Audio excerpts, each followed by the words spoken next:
This is what remains of the millions of dead fish that washed up to the Redondo Beach shore on Tuesday morning. Many more of the dead sardines, mackerels, and Spanish mackerels have yet to surface from the sea floor.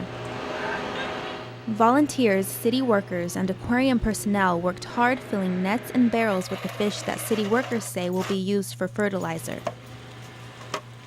The mess seems to be never-ending for cleanup crews here, and the smell of the decaying fish is only getting worse.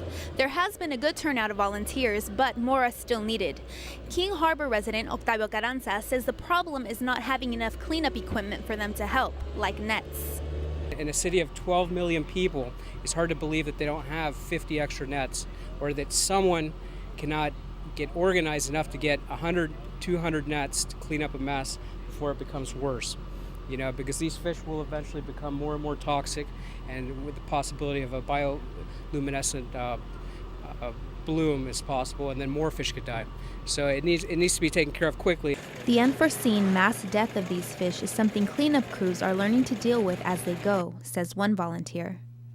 They were going around with dinghies today with, lines to corral all the fish and bring them to the people who got nets, and bring them over to the trucks. So it's a lot easier today than it was yesterday or the day before. A vacuum was also brought in to help the cleanup.